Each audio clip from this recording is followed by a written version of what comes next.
Welcome to Tech Time Capsule. Today, we're unraveling the story of how the internet began. Let's kick off with ARPANET, often dubbed the internet's grandparent. What spurred its creation back in the late 1960s? Great question. ARPANET started as a U.S. Department of Defense project. Its goal was to connect computers across universities and research centers, ensuring communication resilience even in the event of a nuclear attack. Imagine a postal system designed to reroute packages if any road was blocked. That was ARPANET's network philosophy. So it was less about social media and more about surviving Cold War uncertainties. Were there any technical breakthroughs at this stage that set the stage for future developments? Absolutely. ARPANET pioneered packet switching, splitting data into tiny chunks and sending them independently. This method was far more efficient than the phone system's continuous lines. If one path failed, packets could find another, much like traffic GPS rerouting you around a jam.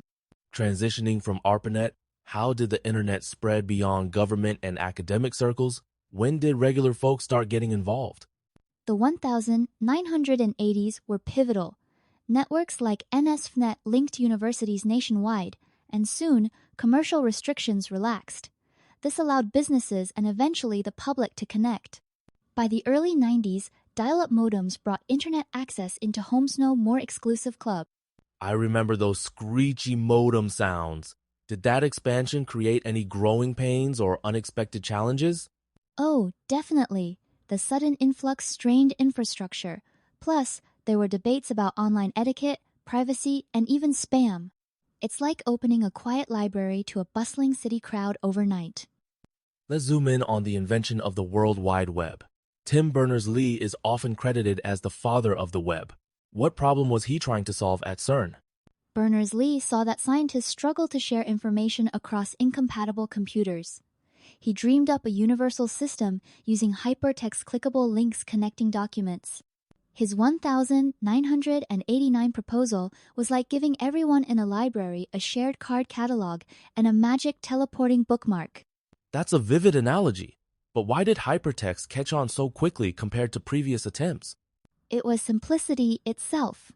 Anyone could create or access pages using a browser.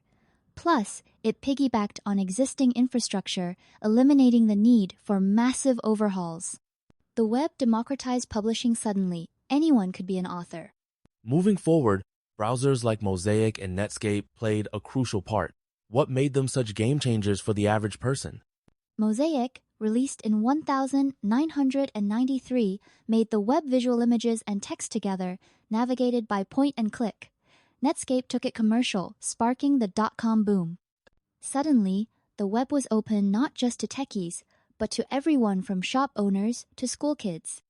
So, these browsers were like the Model T Ford for the information highway, affordable and standardized. Did any risks surface during this explosive growth? Absolutely. The rush led to wild speculation. Pets.com, anyone? Many startups flamed out, and network congestion was a real headache. But the foundation for today's digital economy was set. Let's talk techie for a second. The internet runs on a set of rules protocols.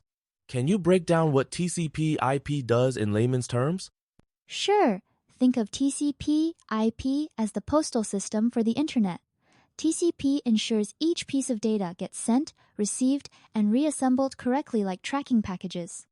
IP is the addressing system, directing traffic to the right digital mailbox. Without these, the internet would be a chaotic mess. Were there ever protocol wars or major compatibility issues that threatened this unity? Oh, definitely. Competing protocols like OSI existed, but TCP/IP's flexibility and early adoption won out. It's like VHS beating out Betamax sometimes. The best network effect wins. With millions of pages online, navigation became a nightmare. Enter search engines. How did they transform the web experience?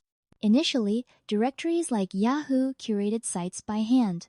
But as the web exploded, automated search engines like AltaVista and Google used algorithms to crawl and index content. Google's PageRank, for example, ranked sites by popularity, like a digital word-of-mouth system. That really did change everything. But didn't early search engines have their share of flaws? Oh, absolutely. Early results were often spammy or irrelevant. It took years of refinement and a lot of clever engineering to make searching feel almost like reading someone's mind. Let's move into the 2000s with the rise of social media. MySpace, Facebook, and Twitter reshaped how we interact. What made these platforms take off? They capitalized on our need for connection. For the first time, you could instantly share updates, photos, and thoughts with a global audience. It was like giving everyone their own TV channel, but with cat memes and birthday reminders. Do you think this constant connectivity has been more blessing or curse? Both. Social media fosters community and activism, but also spreads misinformation and FOMO. Studies show heavy use can increase anxiety, but it also gives a voice to the marginalized. It's a double-edged sword. The next leap was mobile internet. How did smartphones and apps alter our relationship with the online world? Smartphones put the internet in our pockets. Apps streamlined everything: banking, dating, even controlling your thermostat. Mobile traffic now accounts for over 55% of global web usage, a testament to how essential on-the-go access has become. It's wild to think our phones have more computing power than the Apollo missions. Any downsides to this mobile-centric world? Well, constant notifications can be overwhelming. Plus, mobile apps often silo data, challenging the idea of an open, interconnected web. But convenience often trumps those concerns for most users. Let's tackle the elephant in the room. Cybersecurity. With connectivity comes vulnerability. How have threats evolved since the internet's early days? Early on, hacking was often for bragging rights, think prank viruses or website defacements. Today, it's big business. In 2023, global cybercrime cost an estimated $8 trillion. Threats now include ransomware, phishing, and even state-sponsored attacks. Yikes. Are individuals powerless or do simple steps still matter? Simple measures strong passwords. Two-factor authentication still go a long way. But it's an arms race. Staying informed is as critical as installing antivirus software. The landscape is dynamic, so vigilance is key. After all these twists and turns, where is the internet headed? Let's talk AI, decentralization, and who gets to make the rules. AI's already personalizing content and automating services. Decentralized tech like blockchain promises to return power to users, not corporations. But governance is tricky. Balancing innovation, privacy, and equity remains a global tug-of-war. Could we see a splintering of the internet with different rules in different regions? That's a real possibility. The splinternet is already emerging as countries impose their own regulations. The challenge is preserving the internet's original spirit, an open, borderless platform for information and collaboration.